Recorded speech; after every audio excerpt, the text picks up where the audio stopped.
kasih Bapak Dr. Andres Matotihan selaku Kepala SMP Semen Gresik beserta jajarannya.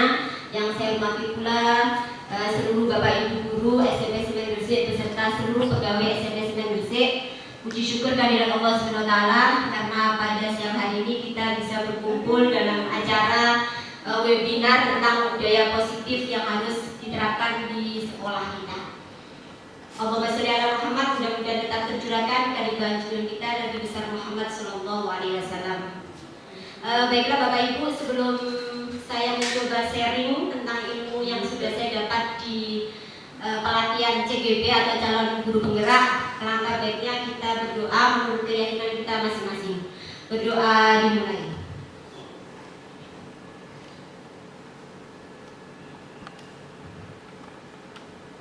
Terima kasih. Karena hari ini saya akan menyampaikan tentang budaya positif. Tentunya Bapak Ibu sudah bisa membayangkan apa sih budaya positif itu. Namun sebelumnya akan ada yang perlu kita pikirkan bersama. Monggo Pak. Ada topik bahasan yang ingin saya sampaikan di sini. Yang pertama adalah tentang disiplin positif dan nilai-nilai kebajikan universal. Yang kedua adalah tentang teori motivasi, hukuman dan penghargaan serta restitusi. Dan yang ketiga adalah tentang keyakinan kelas.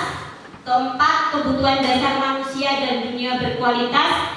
Serta selanjutnya adalah restitusi, di mana restitusi itu ada 5 posisi kontrol, juga ada yang namanya segitiga restitusi. Next. Sebelum kita lebih dalam, kita sharing Bapak Ibu ya, karena insya Allah Bapak Ibu juga sudah pernah belajar tentang ini. Kita sharing aja tentang ilmu. Mungkin akan ada pertanyaan tematik yang mungkin bisa paling tidak membuka wacana kita tentang apa sih budaya positif. Yang pertama adalah hukuman dapat mendisiplinkan anak. Kira-kira setuju apa enggak ya dengan yang namanya hukuman dapat mendisiplinkan anak? Iya Pak Oke, setuju. Setuju, kenapa? Karena saya sudah mempraktikkan itu kepada anak-anak. Oke, karena Pak Oke sudah mempraktikkan itu pada anak-anak. Oke, terima kasih. Ada yang lain, berpendapat lain? Mungkin berbeda. Oke, silakan Mulia. Karena anak biar belajar bahwa segala sesuatu itu ada konsekuensinya, termasuk melakukan kesalahan nanti pasti ada hukumannya. Terima kasih, tepuk tangan untuk teman-teman kita semuanya. Ya, ada yang berpendapat lain? Oke, yang kedua, ada pernyataan seperti ini. Pemberian hukuman dengan hal positif seperti membaca atau membersihkan halaman sekolah dapat meningkatkan disiplin anak. Setuju apa tidak? Ada yang mau berpendapat? Jadi ketika ada anak yang melanggar peraturan, terus kita beri hukuman, tetapi hukumannya itu bersifat hal positif, yakni dengan membaca atau mungkin membersihkan halaman sekolah, apakah itu meningkatkan disiplin anak? Pak Riki mungkin mau berpendapat, kayaknya mau berpendapat ini sebagai tim taktik.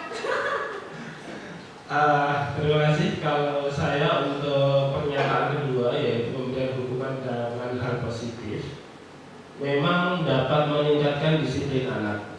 Tapi yang perlu dicatat dan digarisbawahi, terutama hal positif seperti membaca, jangan sampai anak itu ketika diberikan hukuman seperti membaca, dia dalam mindsetnya berpikir bahwa membaca itu sebuah hukuman, sehingga jika terus seperti itu, ketika dia sudah beranjak dewasa, maka selalu berpikir, aku gak akan moco karena ini sebuah hukuman.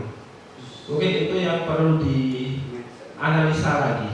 Terima kasih. Oke, terima kasih kembali Pak Rifki, luar biasa. Beri aplaus untuk Pak Rifki juga. Oke, yang ketiga, sudah ya. Yang nomor 2 ada yang berpendapat lagi? Mutiara mungkin?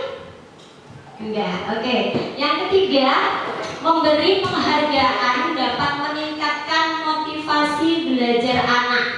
Setuju? Memberi penghargaan dapat meningkatkan motivasi belajar, atau penghargaan itu biasanya di bahasa kita adalah reward. Reward, ya. Apakah penghargaan itu dapat memotivasi belajar anak? Oke, Bu Susi, monggo. Kalau memberikan penghargaan atau reward itu yang saya ketahui untuk kurikulum merdeka itu harus diminimalisir atau ditiadakan. Jadi penghargaan yang nomor 3 itu arah ke motivasi belajar itu yang bagaimana itu mencakup apa perlu ditekankan lagi. Oke, terima kasih Bapak Ibu semuanya yang sudah berpendapat tentang hal ini. Oke. Sebelum kita korek lebih lanjut, ini ada disiplin positif dan nilai-nilai universal ya Bapak Ibu. Ini ada yang namanya teori kegiatan kepalan tangan gitu ya. Bayangkan Bapak Ibu dengan teman sebangku, misalnya Pak Rifki dengan Pak Raji. Nah, Pak Raji misalnya sobek secari kertas kemudian menulis misalnya. Secari kertas itu mungkin surat cinta atau mungkin curahan hatinya yang benar-benar dijaga sama Pak Raji misalnya. Nah, bagaimana ternyata Pak Rifki itu pengen merebut apa sih kepo gitu ya, bahasa kerennya sekarang kepo. Ya apa caranya buka tangannya Pak Raji itu bisa melepaskan kertas itu apa enggak? Nah, kira-kira kalau saya tanya ke Pak Raji misalnya, ya dengan nulis surat cinta gitu ya, terus konangan sama Pak Rifki misalnya, untuk mempertahankan Pak Rifki kepo, pengen melihat apa sih isi surat yang dipegang Pak Raji. Tentunya pasti ada 2 jawaban. Yang pertama tetap mempertahankan, nggak mau melepas, artinya nggak mau membuka tangannya. Bisa jadi peluang yang kedua adalah melepas. Nah, itu pasti yang akan terjadi 2 itu, entah itu melepas atau mungkin mempertahankan. Nah, ternyata di teori ilusi tadi sebenarnya yang punya power atau yang punya pegangan untuk apakah dia akan melepas ataukah dia akan tetap mempertahankan itu sebenarnya adalah diri kita sendiri. Betul nggak Bapak Ibu? Iya, sama sebenarnya. Jadi anak kita pun seperti itu. Dia mau berbicara jujur ataukah dia keep, artinya nggak mau berbicara. Sebenarnya siswa itu punya pilihan, apakah dia mau berbicara jujur, artinya terbuka kepada kita, ataukah dia akan menyimpan rahasia itu dan tidak diketahui siapapun. Nah, itu yang akan menjadi faktor apakah anak itu akan terbuka dengan kita atau tidak. Nah, paradigma teori kontrol ini ada beberapa industri Bapak Ibu. Mungkin kalau Bu Yuni sebagai BK pasti sudah tahu nih. Jadi yang pertama, ilusi guru mengontrol murid. Sebenarnya Bapak Ibu, siswa itu harus memilih, punya pilihan. Tidak harus kita kontrol sebagai guru. Kenapa? Kalau memang kita guru itu sebagai mengontrol, tapi tidak boleh. Dalam kurikulum merdeka itu kita tidak boleh terlalu dominan untuk dia harus seperti A, dia harus seperti B, seperti dengan kemauan kita. Itu yang pertama. Yang kedua, ilusi bahwa kritik dan membuat orang merasa bersalah itu dapat menguatkan karakter. Itu sebenarnya salah Bapak Ibu ya. Jadi kalau kita misalnya, kita saja dikritik orang, terus akhirnya kan pasti kita merasa bersalah, apalagi kritiknya itu di depan umum, itu tentunya nggak nyaman banget gitu. Beda kalau kita misalnya memanggil, terus menanya mereka, terus kita berbicara dari hati ke hati, tentunya pasti enak, nyaman, daripada kita meritik terus langsung ditembak gitu ya, pasti nggak nyaman sekali. Sama. Terus yang ketiga, ilusi bahwa sebuah penguatan positif efektif dan bermanfaat. Memang kita ketika menguatkan anak, ketika anak itu berbuat baik, itu sebenarnya memang efektif dan bermanfaat. Tetapi itu jangkanya tidak panjang, jangkanya pendek. Kalau nggak dilem pasti dia nggak berbuat lagi. Misalnya, Pak Rizky, hari ini jenengan sudah bagus, bisa mendampingi anak. Tetapi akan ada lagi kalau nggak dilem nggak akan berbuat. Nah itu namanya menurut teori kontrol itu menjadi bahwa teori ini punya jangka yang pendek, bukan yang panjang. Terus yang keempat, ilusi bahwa orang dewasa memiliki hak untuk memaksa.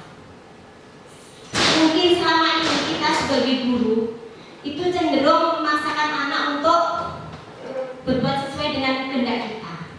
Tetapi di pemikiran KHD tidak seperti itu ternyata Bapak Ibu.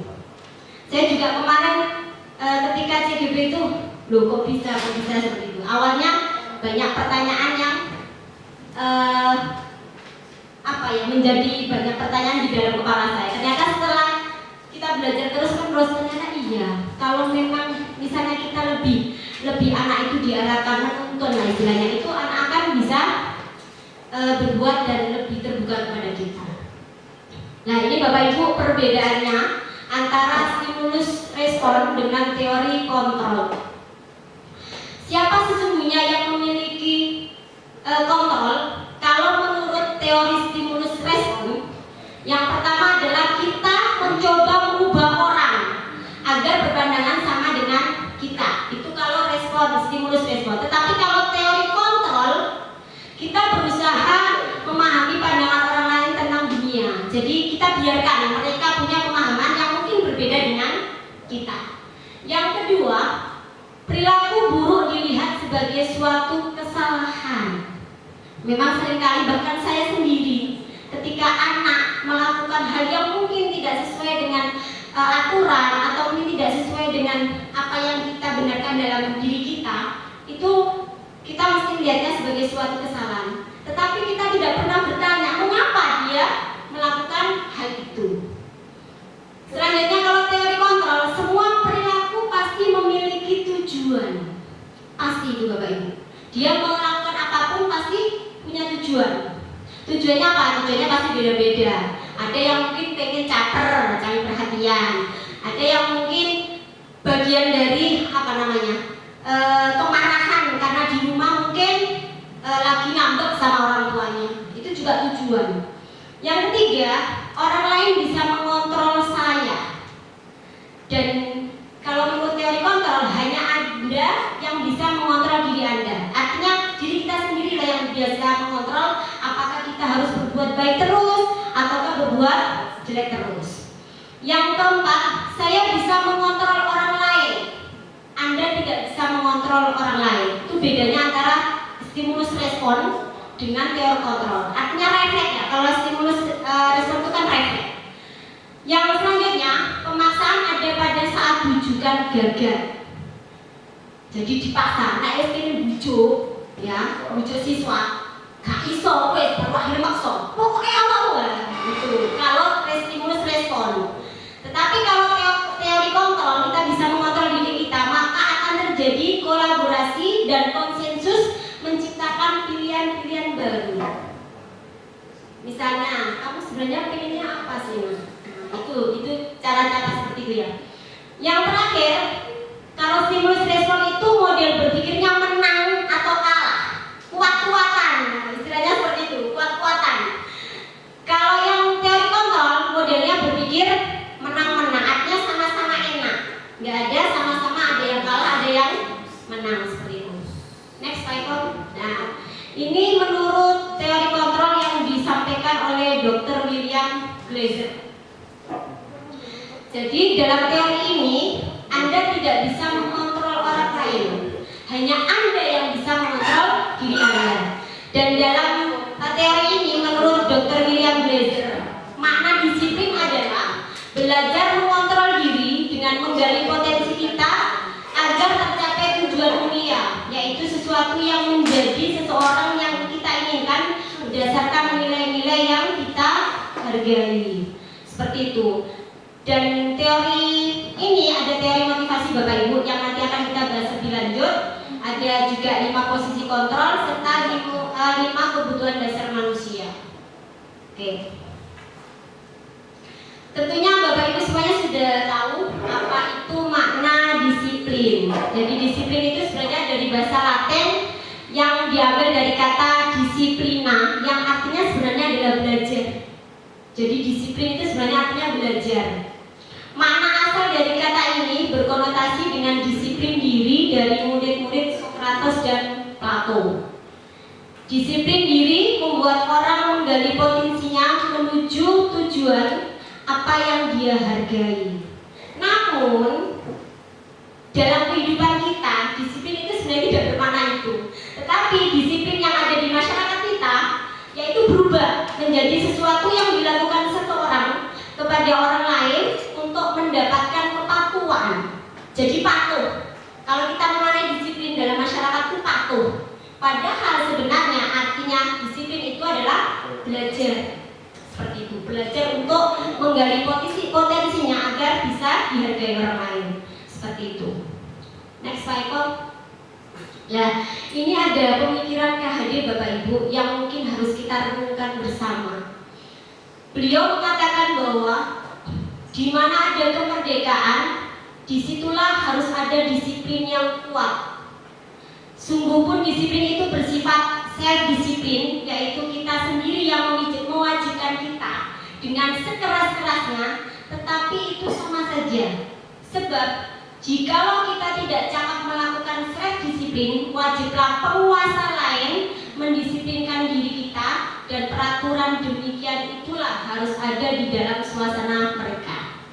Kira-kira dari tulisan ini, Bapak Ibu memaknainya bagaimana? Dari tulisannya Ki Hajar Dewantoro atau saya singkat dengan KHD mengatakan seperti itu. Ada yang mau menanggapi atau mengartikan Bapak Ibu? Pak Safi? Pak Safi soalnya ngomong. Menurut saya disiplin itu mesti harus dicari dari diri sendiri. Jadi kalau kita tadi itu dikatakan bahwa disiplin kalau tidak harus dia atau dipaksakan ya itu.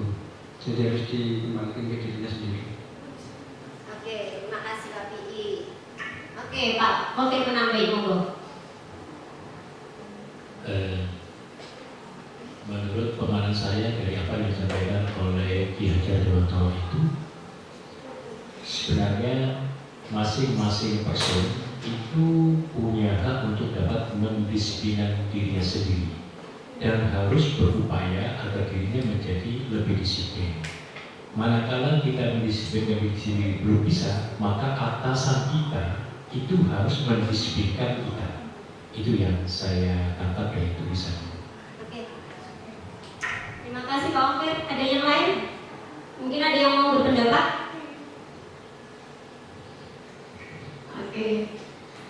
Ya betul Pak Ofer ya. Jadi menurut KHD kalau kita cermati bahwa disiplin itu sebenarnya harus digali dari diri kita sendiri.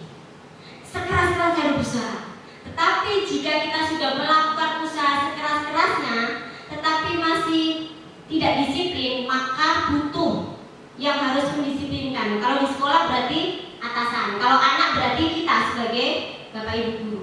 Seperti itu. Next slide. Nah ini mungkin apa sih Bu nilai-nilai kebajikan universal? Insya Allah semuanya tahu karena ini adalah nanti kiblatnya itu di profil pelajar Pancasila. Jadi nilai-nilai kebajikan adalah sifat-sifat positif manusia yang merupakan tujuan mulia yang ingin dicapai setiap individu. Jadi pasti setiap individu ini berbuat baik. Nah nilai-nilai tersebut bersifat universal dan lintas bahasa, suku, bahasa, agama maupun latar belakang. Artinya bahwa nilai yang baik itu seluruhnya yakin, seluruhnya mengakui bahwa nilai itu dianggap nilai baik. Yang pertama, setiap perilaku atau perbuatan memiliki suatu tujuan. Itu katanya William Blazer pada teori kontrol tahun 1984. Yang kedua, dengan mengaitkan nilai-nilai kebajikan yang diyakini seseorang, maka motivasi intrinsik akan terbangun atau motivasi dari dalam diri kita akan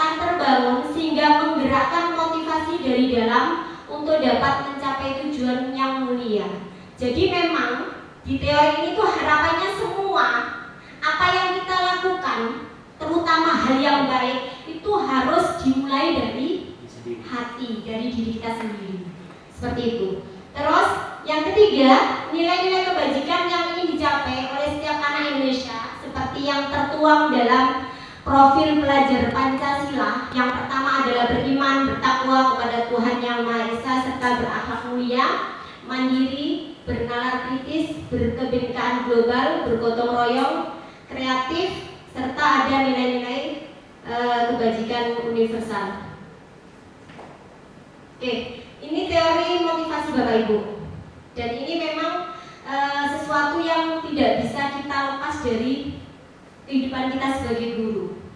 Yang mana kita harus sebagai guru itu salah satunya adalah memberikan motivasi, atau kalau bahasa kerennya di KHD itu adalah ingarso sung tulodo ikmatyo mamungkarso tuturi handayani. Artinya bahwa seorang guru itu harus mampu memberikan suri tauladan atau contoh yang baik bagi anak didiknya. Yang kedua, memberikan dukungan kepada anaknya. Dan yang ketiga, harus menjadi provokator. Istilahnya seperti itu. Provokator dalam apa? Provokator tentunya dalam hal yang baik, seperti itu. Nah, dalam teori motivasi perilaku ini, motivasi yang pertama adalah untuk menghindari ketidaknyamanan atau hukuman apa yang terjadi apabila saya tidak melakukannya. Itu biasanya terjadi di motivasi eksternal. Artinya gini, kadang kan anak-anak itu termotivasi untuk mematuhi peraturan karena dia pengen menghindar dari hukuman, bukan karena dirinya sendiri pengen menjadi orang yang baik, tetapi karena ketakutan. Nanti jangan-jangan kalau saya melanggar ini pasti dapat poin. Nanti kalau jangan-jangan ini pasti dihukum Bapak Ibu guru lah. Itu yang terjadi. Yang kedua, motivasi eksternal, tetap masih eksternal, untuk mendapatkan imbalan dari orang lain atau institusi. Apa yang akan saya dapatkan apabila saya melakukannya? Itu kalau teori penghargaan atau imbalan kita terapkan, pasti next time akan ono imbalan enggak yo? Nah, ono imbalan yo mau. Itu berarti kan ada dorongan dari luar, bukan dari dalam diri kita. Nah, dalam pembelajaran ini harapannya semuanya itu tergali dari diri kita sendiri. Yang ketiga, untuk menghargai diri sendiri. Misalnya ini tujuan disiplin positif. Saya akan menjadi orang yang seperti apa bila saya melakukannya. Seperti itu Bapak Ibu. Next. Nah, kalau tadi sudah teori motivasi, selanjutnya adalah restitusi. Restitusi adalah proses menciptakan kondisi bagi murid untuk memperbaiki kesalahan mereka sehingga mereka bisa kembali pada kelompok mereka dengan karakter yang lebih kuat. Restitusi juga merupakan proses kolaboratif yang mengajarkan murid untuk mencari solusi untuk masalah mereka dan membantu murid berpikir tentang orang seperti apa yang mereka ingin menjadikan tujuan mulia dan bagaimana mereka harus memperlakukan orang lain. Artinya gini Bapak Ibu, jadi restitusi ketika ada anak yang melakukan sebuah pelanggaran, dalam teori ini itu kita tidak boleh langsung kenapa kamu terlambat? Nggak boleh. Jadi dipanggil dulu, terus ditanya kenapa kamu terlambat? Dia kan pasti cerita. Kira-kira menurutmu terlambat itu sesuai nggak dengan keyakinan kelas kita misalnya, atau sekolah kita? Dia juga pasti akan menjawab. Dan harapannya Bapak Ibu guru juga harus menggali solusinya itu pun dari anak tersebut, bukan dari kita. Itu di teori restitusi. Jadi guru itu hanya sebagai apa ya istilahnya, menuntun, mendampingi. Jadi persoalan atau permasalahan yang dia lakukan, dia sendiri yang harus mencari solusinya. Kenapa? Karena dia yang tahu apa yang dia rasakan, apa yang dia alami, seperti itu. Jadi mungkin selama ini saya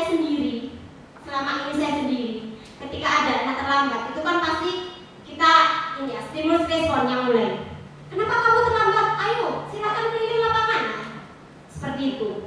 Maka kemarin itu sempat kok gini seperti itu. Ternyata setelah belajar lebih banyak, teori ini lebih apa istilahnya, menggali kita sebenarnya untuk bisa mendampingi anak, menuntun anak. Bahkan di teori KHD itu ada istilah pun hamba pada anak, Pak Ofir. Tetapi ya betul. Tapi di situ menghamba itu bukan kita menyembah dia, tetapi lebih kita menuntun, mengarahkan anak itu untuk menjadi lebih baik lagi seperti itu. Nah, ada 9 ciri-ciri restitusi Bapak Ibu. Yang pertama, bukan untuk menebus kesalahan, namun untuk belajar dari kesalahan. Makanya tadi kenapa kalau kita pasti harus tahu alasannya kenapa harus terlambat seperti itu. Itu langkah-langkah restitusi. Yang kedua, memperbaiki hubungan. Beda ya Bapak Ibu. Kalau kita misalnya ada anak melanggar, terus kita marah-marah, kira-kira anaknya bakal apa enggak? Iya, putus hubungan katanya Pak. Tetapi kalau kita tanya dari hati ke hati, itu tentunya hubungan kita semakin dekat, kayak ayah dengan anaknya, kayak ibu dengan putrinya dan sebagainya. Kayak papi sama istrinya. Iya betul, kayak papi sama istrinya. Yang ketiga, hubungannya macam macam. Oke. Yang ketiga adalah tawaran, bukan paksaan. Jadi restitusi itu adalah harapannya nanti kita semuanya ketika sudah menjalankan penuh implementasi kurikulum merdeka, kita itu terhadap anak bukan sebuah tawaran, bukan sebuah paksaan, tetapi adalah sebuah tawaran atau pilihan. Gimana kalau seperti itu? Atau justru kita akan menggali dari anak kita sendiri, seperti itu. Yang keempat, restitusi menuntun untuk melihat ke dalam diri. Jadi anak itu dituntun. Kira-kira kamu melakukan seperti ini itu salah apa enggak? Dia pasti menjawab salah. Terus kalau salah, apa yang benar? Itu pasti kita akan menggali terus, dan yang menjawab, mencari solusinya adalah anak-anak itu sendiri. Oke. Yang kelima, restitusi mencari kebutuhan dasar yang mendasari tindakan. Bapak Ibu, nanti akan kita bahas di belakang. Ada 5 kebutuhan dasar yang sebenarnya itu yang mendasari kenapa anak-anak kita itu akhirnya menjadi mungkin tidak taat gitu ya. Itu sebenarnya ada yang mendasari. Yang keenam, restitusi diri adalah cara yang paling baik menurut kurikulum merdeka. Menurut teori ini restitusi, cara yang paling baik di antara hukuman, konsekuensi, dan lain sebagainya, itu yang dianggap paling baik adalah restitusi. Yang ketujuh, restitusi fokus pada karakter, bukan tindakan. Jadi harapannya itu sebuah karakter mendarah daging pada dirinya, bahwa kalau saya terlambat itu sebenarnya tidak bagus. Harapannya seperti itu, bukan tindakan. Dia terlambat, aku pengen juga mau Bu. Nah, bukan seperti itu. Kamu mulai lapangan. Seperti itu. Iya, mindset kita masih seperti itu Bapak Ibu ya. Setelah ini mudah-mudahan bisa kita ubah semuanya. Amin. Yang kedelapan, restitusi fokus pada solusi. Yaitu tadi, ketika kita tanya harapannya ada solusi. Jadi di teori ini dan di beberapa pelatihan ini itu sebenarnya kita tidak boleh Bapak Ibu langsung memberikan hukuman seperti itu, nggak boleh. Jadi solusinya apa? Kita tunggu misalnya Nino, kenapa kamu terlambat? Saya nggak ada yang bangunin misalnya. Kenapa nggak ada yang bangunin? Soalnya saya tidur di atas Bu. Nah seperti itu. Akhirnya kita cari solusinya apa kira-kira yang bisa membangunkan kamu misalnya. Carikan istri yang muda. Misalnya seperti itu. Bu, misalnya saya akan memasang beker. Emangnya kemarin belum pasang beker belum Bu? Ya wes, nanti dicoba ya. Nah, ternyata sudah dicoba. Ternyata terlambat lagi, kita tanya lagi. Belum pasang beker, sudah Bu. Tapi karena saya tidurnya kemalaman, meskipun saya seperti itu ya. Yang selanjutnya, restitusi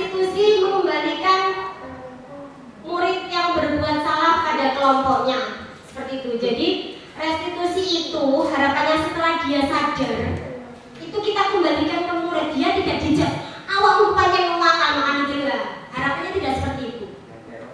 Jadi beong-beongnya si aku pokoknya paling geng gitu. Nggak boleh. Dalam restitusi itu nanti kita kembalikan anak itu sudah dalam keadaan suci gitu ya istilahnya, sudah tidak tercoret nada lagi. Harapannya seperti itu sehingga tidak dijat oleh anak-anak bahwa dia itu nakal seperti itu. Berarti Bu Fafi, Ya. kalau kita melihat dari 9 restitusi tersebut itu jika dikomparasikan dengan tatib yang sudah kita bikin, maka tatib itu menjadi tidak penting. Tidak perlu ada tatib-tatiban karena ini sudah mengarah kepada hati, dari hati ke hati, gitu. Apa seperti itu? Oke, terima kasih Pak Taufir, pertanyaan yang sangat bagus. Jadi sebenarnya restitusi, apakah tata tertib itu perlu, Bu Fafi? Sebenarnya masih perlu, tetapi bukan aturan Pak namanya. Jadi harapannya di kurikulum Merdeka ini namanya adalah keyakinan kelas. Jadi aturan itu kita buat bersama dengan anak-anak. Harapannya itu seperti itu. Kita arahkan ke sana sehingga tanpa ada istilahnya apa ya? Paksaan dia bisa melakukan hal yang terbaik. Tetapi aturan itu masih tetap harus ada, Pak. Tetap harus ada. Tetapi bagaimana kita menangani anak agar anak itu tidak melanggar terhadap aturan. Jadi aturan itu sebenarnya tetap penting, Pak. Tetap harus ada aturan. Tetapi sebelum aturan itu diberlakukan, kita sebagai guru itu harus membuat yang namanya keyakinan kelas dulu. Jadi dari kelas dulu, Pak. Berangkatnya dari kelas. Kalau kelas-kelas nanti sudah diopeni baik, maka yang namanya aturan, ada aturan atau tidak, dia sebenarnya enjoy going dulu. Seperti itu. Harapannya sebenarnya seperti itu. Nah, ini yang tadi saya bilang keyakinan kelas. Mengapa tidak peraturan saja? Mengapa harus ada keyakinan kelas? Nah, ini ada pertanyaan yang pertama. Mengapa kita memiliki peraturan harus menggunakan helm? Ini ilustrasi ya. Bila mengendarai kendaraan roda 2, pasti jawabannya biar selamat. Atau mungkin yang itu mungkin jauh Pak ya. Pasti apa jawabannya? Biar tidak ditilang polisi. Betul. Padahal sebenarnya helm dipakai itu untuk keselamatan kita sendiri sebenarnya.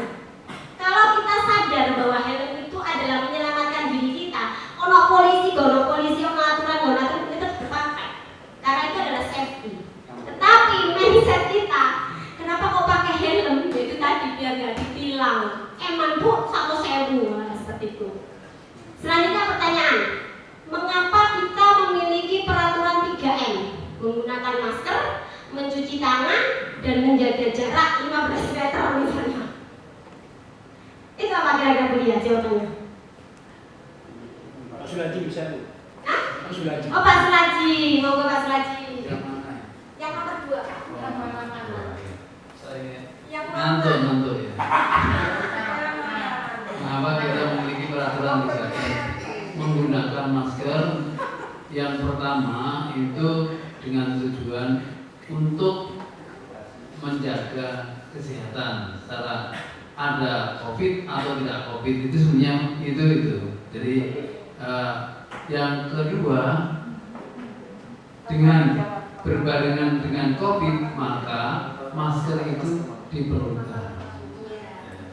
Yang ketiga, belum adanya dinyatakan bebas dari masker, maka kita harus tetap menggunakan masker.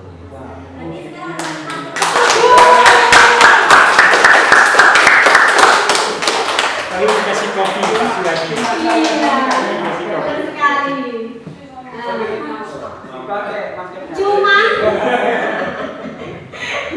Cuman ada sebagian kalau ditanya, kok gak masker Yomo daripada aku di diciduk. Kalau dulu kan pas waktu ketat-ketatnya kan ada Pak ya, nah seperti itu. Oke, pada waktu masa pandemi ketat-ketatnya. 3. Mengapa kita memiliki peraturan harus datang tepat waktu pada saat mengikuti pelatihan? Kira-kira apa? Bu Suci. Ya, selesai. Kalau Bu Suci. Ayo, jujur. Bu Suci. Mengapa kita ketika mengikuti pelatihan itu pengen kita datang tepat waktu, tidak terlambat? Atau mungkin diganti, mengapa kita ketika bekerja harus datang tepat waktu? Ibu, engkau dibekali kepala sekolah. Aku tuh kan. Pakai judul tapi Iya Pak Eko. Padahal sebenarnya jawabannya yang paling betul, kenapa kita harus datang tepat, itu adalah bagian dari tanggung jawab kita. sama dengan samping apa Pak? Iya betul. Ngomong gitu saya.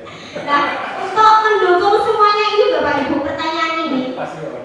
sebenarnya yang harus kita munculkan itu adalah motivasi intrinsik, yaitu motivasi yang ada dalam diri kita, di mana harus kembali kepada keyakinan-keyakinan yang bisa menggerakkan seseorang dibandingkan mengikuti serangkaian peraturan-peraturan seperti itu. Karena kopi nih sangat. Nah, ini biar jenengan bisa membedakan Bapak Ibu, mana yang dinamakan keyakinan kelas. Coba dicermati, kira-kira yang keyakinan kelas yang mana, yang peraturan yang mana. Sama-sama ditulis di kesepakatan kelas. Tapi yang mana yang bentuknya keyakinan kelas dengan yang namanya peraturan? Ada yang mau berpendapat?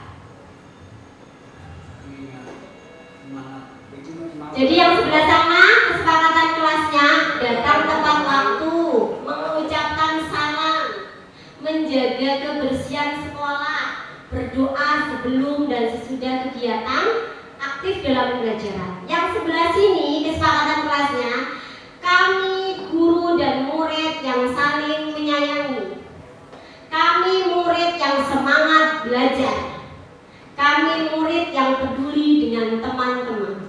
Kira-kira mana? Pak Rifki. Kalau menurut saya yang putih, Bu. Yang putih yang?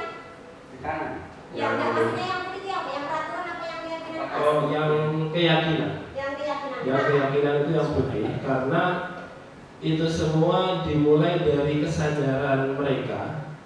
Kita bandingkan saja ketika mereka saling menyayangi, maka mereka akan ya, artinya ketika mereka misalnya nomor satu, ketika mereka guru dan murid itu merasa saling menyayangi, maka akan terjadi kedisiplinan kedisiplinan itu akan terjadi secara otomatis, tidak ada pembulian, tidak ada pengejekan dan lain sebagainya. Karena itu dari dalam dirinya, oh aku sayang kamu, kan nggak mungkin aku bully kamu kan gitu. Bahkan bisa-bisa, oh karena aku sayang kamu, tak sayang dia, orang lain kamu kan gitu. Mama saya. Itu contoh yang nomor satu, Bu. Kayak gitu. Terima kasih Pak Rifki, luar biasa ya, cinta kamu katanya. Ya betul. Jadi yang kalau dua itu, sebentar Pak Eko. Dua itu, yang mana yang merupakan kesepakatan kelas? Yang putih. Karena itu adalah sebuah kolaborasi antara kita sebagai guru dengan murid. Next. Oke, nah ini Bapak Ibu perbedaannya antara peraturan dengan keyakinan kelas. Yang pertama, peraturan itu bentuknya gini. Selalu kembalikan buku ke tempatnya. Seolah-olah itu perintah ya kan.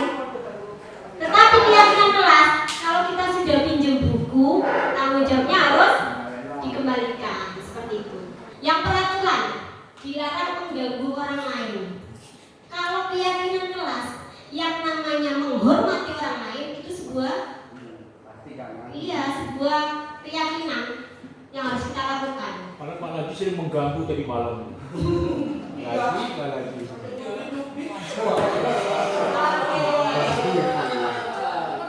Itu beda Pak. Keluarga. Itu beda ya Pak ya. Yang ketiga, hadir di sekolah 15 menit sebelum pembelajaran dimulai. Itu sebuah aturan. Tapi kalau keyakinan kelas menghormati. Masa kita sama-sama dapat gaji misalnya. Cicinya telat, cicinya nggak telat. Nah, itu namanya kita harus punya komitmen dalam diri kita sendiri. Yang keempat, dilarang melakukan kekerasan, itu bentuk peraturan. Tapi kalau keyakinan kelas, kalau kita melakukan kekerasan, pasti kan imbasnya di keselamatan orang lain. Nah, tetapi kalau kita sudah punya kalau aku nodok, pasti nanti ada yang terluka. Nah, itu namanya keyakinan kelas. Dilarang menggunakan narkoba. Kalau kita tahu narkoba itu sebenarnya punya ini itu, efeknya dan lain sebagainya, itu sebenarnya dampaknya adalah terhadap kesehatan. Selanjutnya, bergantian atau menunggu giliran alias antri gitu ya. Tetapi sama, kalau keyakinan kelas itu sudah tahu bahwa antri itu adalah bagian dari menghormati orang lain dan bersabar, Bapak Ibu. Terus selanjutnya, gunakan masker. Ya tadi Pak ya. Kalau sudah tahu itu untuk kesehatan, ya pasti dipakai. Seperti itu. Yang peraturan jangan berlari di kelas atau koridor, sama. Itu tentang keselamatan dan keamanan. Keselamatan untuk diri kita, juga keselamatan untuk orang lain. Next. Nah, ini Bapak Ibu, kenapa kok kita tidak boleh melakukan hukuman serta penghargaan atau reward gitu? Salah satunya ini. Yang pertama, karena dua tindakan itu pengaruhnya hanya dalam jangka pendek. Meskipun kalau jangka panjang pun itu kayak seolah-olah ketagihan. Kalau nggak dikasih reward nggak melakukan seperti itu. Antara jangka pendek dan jangka panjang. Yang kedua ada namanya penghargaan menghukum. Sebenarnya itu sebuah penghargaan semua. Yang ketiga penghargaan mengurangi ketepatan. Terus penghargaan tidak efektif. Jadi dianggap bahwa kalau kita memberikan reward itu dianggap tidak efektif. Yang kedua, yang kelima, penghargaan merusak hubungan. Yaitu tadi Pak, kalau kita nggak ngasih reward, ngomong-ngomong, kok gak dikasih ibu, biasanya kan dikasih duit atau permen. Berarti seperti tadi itu kita mendapatkan penghargaan dari PPN itu termasuk merusak hubungan. Oh bukan Pak, itu kan cendera mata. Terima kasih. Beda konteksnya Bapak. Iya, itu bukan penghargaan. Kan kita tidak minta itu. Terus yang selanjutnya penghargaan menurunkan kualitas. Yaitu tadi, artinya kan kalau minta di penghargaan terus, kalau melakukan Pak Bu, aku Bu, oleh penghargaan ya Bu ya. Kalau misalnya ini ya, Gimana Pak? dengan penghargaan pada siswa yang berprestasi pada akhir semester, apakah itu juga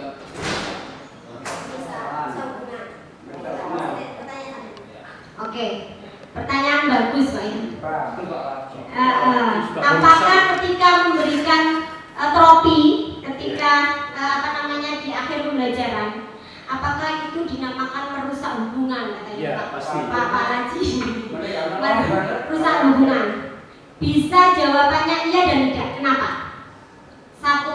Suatu saat misalnya Pak ya, ternyata sekolah kita misalnya biasanya dikasih penghargaan. Ternyata misalnya ada sesuatu nggak dikasih penghargaan. Kira-kira arena dia apa enggak? Pertama lagi. Pertama lagi. Itu yang mungkin bukan berarti kita tidak boleh Pak ya. Sekali-kali kita boleh, tetapi intensinya itu dikurangi. Seperti itu. Kalau hanya ingin memberikan penghargaan karena itu sebagai apresiasi kita terhadap mereka, saya rasa nggak masalah sebenarnya. Kalau apalagi kan itu memotivasi anak ya Pak. Kalau di akhir Pak, artinya bukan sering-sering gini misalnya. Nah kamu nyapu yo, kok si nyapu dikasih bintang misalnya. Kalau anak sih kan seneng, tetapi sebenarnya dalam teori ini itu nggak boleh sering-sering maksudnya Pak. Boleh sesekali boleh. Seperti itu. Masalahnya kalau di akhir prestasi itu kan tidak sering gitu Iya, hanya sekali betul. kan semester satu. Iya, tidak serta-merta tidak boleh kok Pak. Artinya harus Teruskan siswa dalam rangka untuk melanjutkan di sekolah lanjutannya sehingga ada bukti bahwa dia itu pernah menjadi punya nilai prestasi di sekolah. Oke. Kalau prestasi beda lagi Pak ya. Jadi konteksnya ini bukan konteks yang memberikan penghargaan ketika anak itu juara atau mengikuti pengorbanan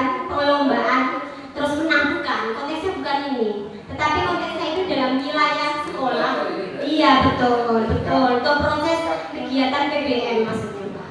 Oke, terima kasih Pak Haji.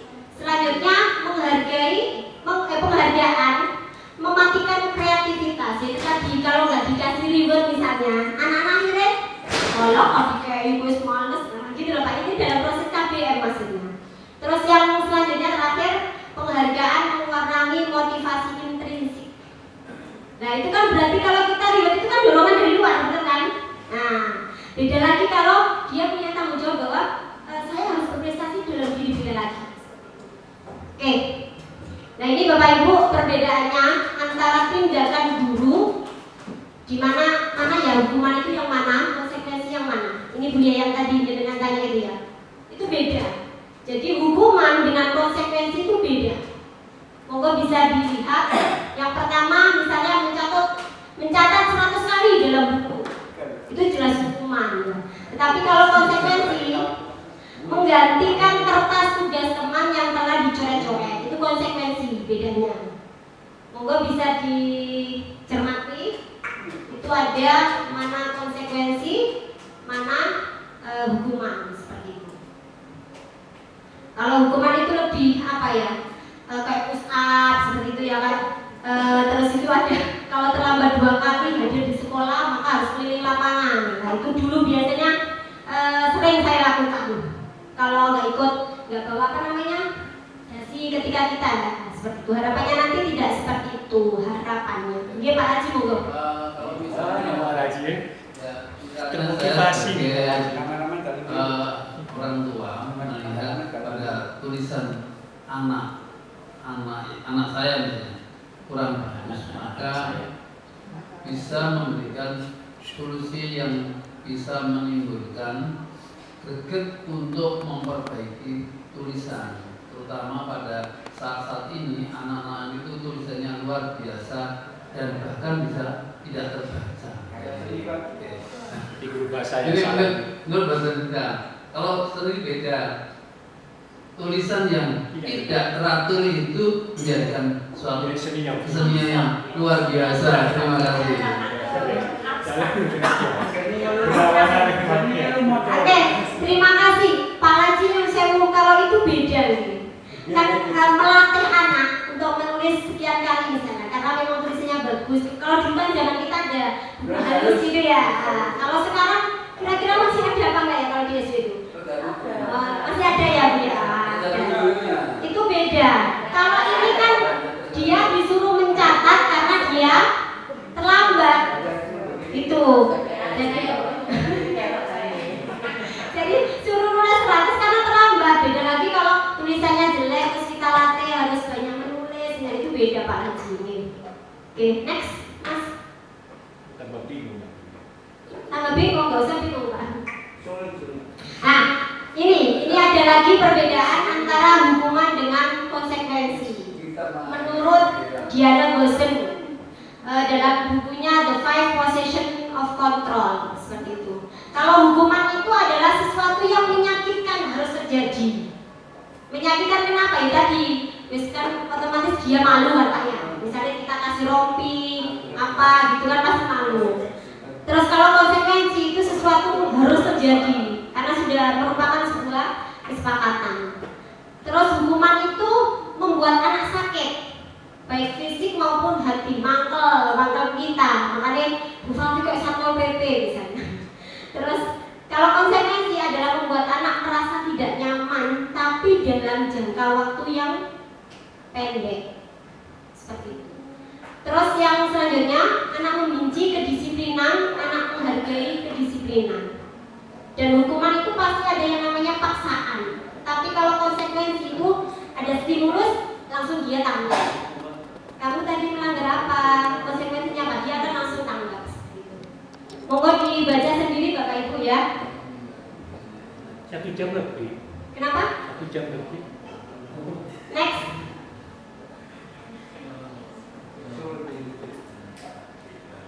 Oke. Nah ini Bapak Ibu ada perbedaan yang saya tadi katakan antara hukuman, konsekuensi, dan restitusi. Harapannya nanti itu kita berada di posisi restitusi, bukan hukuman. Minimal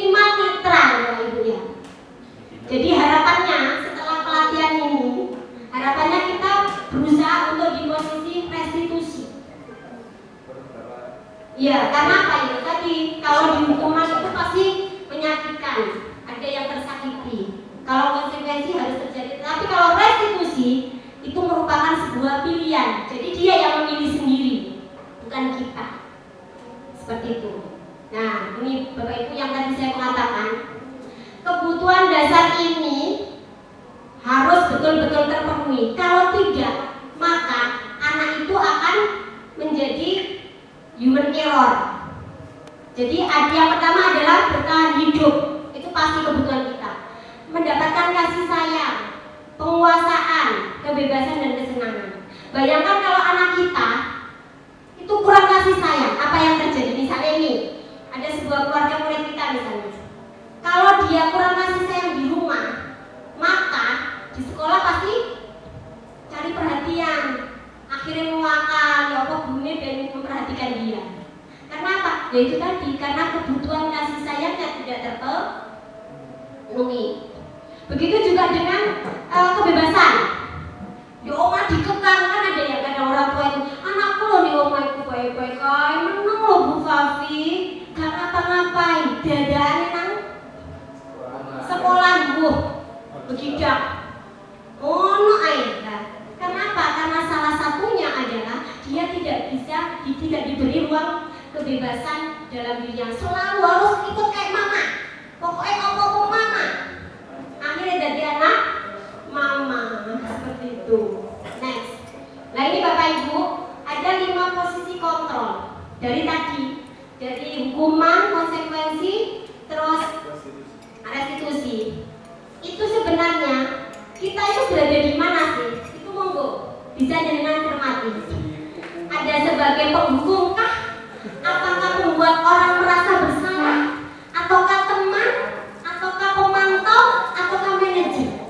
Harapannya di pelatihan ini kita berada di posisi manajer, bukan di posisi penghukum, tetapi berada di posisi manajer. Bedanya seperti itu. Teman itu kalau teman, wes gak apa-apa, berarti maafkan, lain kali jangan diulangi, itu sebagai teman. Seperti itu Bapak Ibu. Oke, tetapi kalau manajer itu kita bertanya, oh Sena, kamu kok melakukan hal itu? Itu namanya manajer. Kita mengarahkan. Oke ya Bapak Ibu ya. Next slide. Nah ini contoh sebuah pertanyaan yang bentuk tadi, bentuk apa? Kalau bentuk membuat orang bersalah itu, saya kecewa sekali dengan kamu, nah, misalnya itu. Kalau penghukum, kamu tidak pernah benar melakukan. Awakmu loh, mesti terlambat. Kapan sih gak terlambat? Itu namanya penghukum. Kalau teman, ayolah lakukan demi ibu. Kok ibu loh, saya nggak nurut, disendiri kepala sekolah. Itu namanya teman. Kita sebagai teman. Tetapi kalau sebagai pemantau, apakah kamu mau mendapatkan bintang ini? Nah, itu namanya pemantau.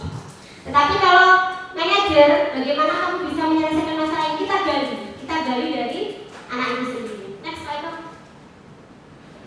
Nah ini Bapak Ibu, tindakan segitiga restitusi.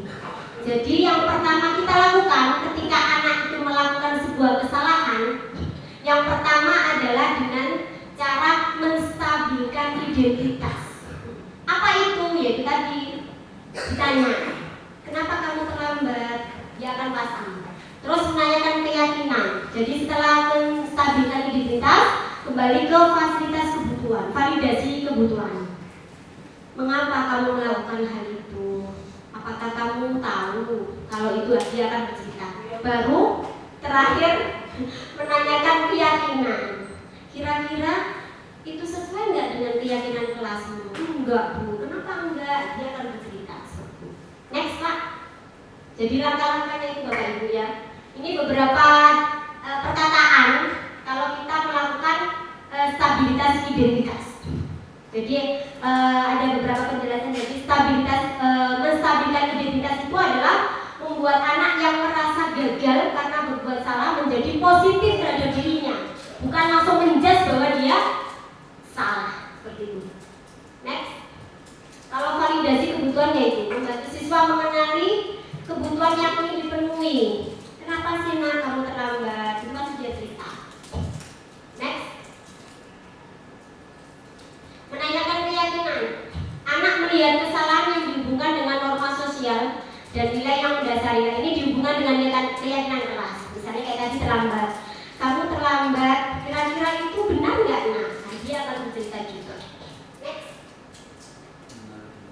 Oke, ini bentuk ini Bapak Ibu ya, intervensi. Contoh-contoh ketika kita bertanya kepada anak-anak.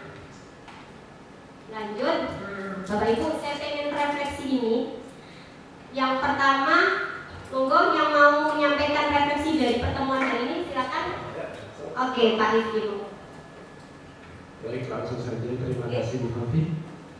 Yang saya amati dari apa yang telah disampaikan Bu Fafi ini, maka menurut saya kunci utamanya adalah dari diri anak itu sendiri.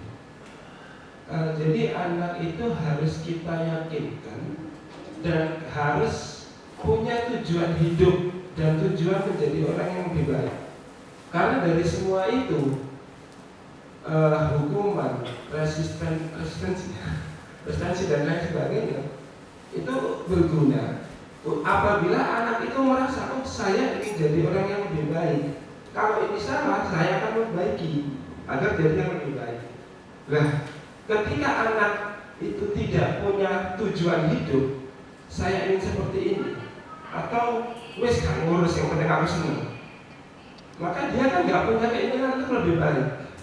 Nah, jadi kunci utamanya adalah bagaimana kita bisa mengubah paradigma anak itu bahwa dia itu harus menjadi orang yang lebih baik.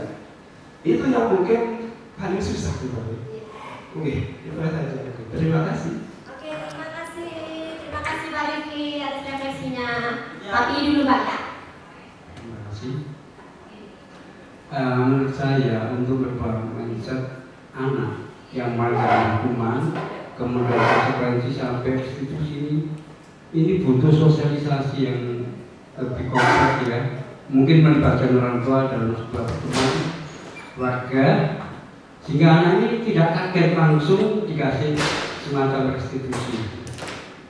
Nah, kalau kita kaitkan dengan IKM ya, yang kemarin sudah saya ikuti itu, ya bersama anak berkebebasan. Contohnya kalau di seni budaya itu ada pilihan. Jadi anak sebelum menerima materi itu diadakan pilihan yang namanya kalau di seni budaya itu visualisasi, kemudian auditorium sampai kinestika. Ya. Ini ada apa katanya? Iya, korelasinya. Ya, saya kira ini butuh kerja keras dan mungkin untuk butuh dikasih waktu yang lumayan. Kalau secepatnya mungkin sulit. Oke, terima kasih Pak Kiki. Monggo Pak.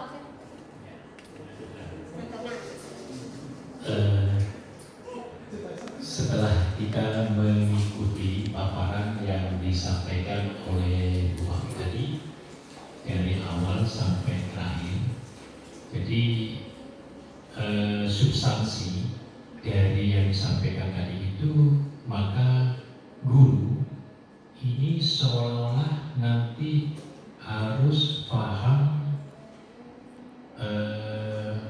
ilmu-ilmu yang biasanya harus ditangani oleh guru BK. Ini lebih banyak ke BK-nya.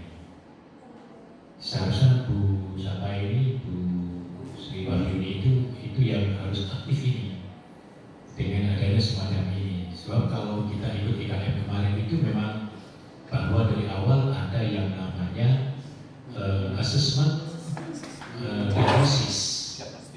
Jadi itu ya, kalau sudah ada assessment seperti berarti ini ranahnya ke BK. Jadi guru memang dipaksa untuk seolah wajib BK itu nanti ke depannya. Dan saya setuju dengan model-model semacam ini, cuman ya butuh karena ini masih hal-hal yang baru. Sebenarnya apa yang sudah katakan tadi, saya benar melakukan tindakan kepada anak dengan cara sanksi ini. Ternyata setelah melihat ini, maka saya harus minta maaf kepada anak. Tapi minta maaf tadi itu kita masuk ke restitusinya lagi, bukan masuk aku bukan itu. Jadi menggali kanan lagi. Dan selama ini yang saya lakukan itu, setelah anak dikasih punishment itu, kemudian saya dekati, kemudian saya biarkan juga dialog sama anak tadi, dia berteman bersalah. Nah, dengan cara itu berarti kita kan sudah kami lakukan itu, sehingga anak itu dengan saya tidak bisa ketakutan. Justru saya tidak berteman. Halo Pak Kofi, saya bilang halo Pak Kofi gitu. Mungkin seperti itu. Terima kasih. Terima kasih Bapak Ibu semuanya. Beri aplaus untuk kita semuanya. Oke, terima kasih atas refleksinya hari ini, luar biasa. Yang jelas butuh proses Bapak Ibu, memang butuh proses dan memang untuk mengawali sosialisasi ini kita sosialisasikan dulu ke Bapak Ibu guru semuanya. Dan nantinya dari Bapak Ibu guru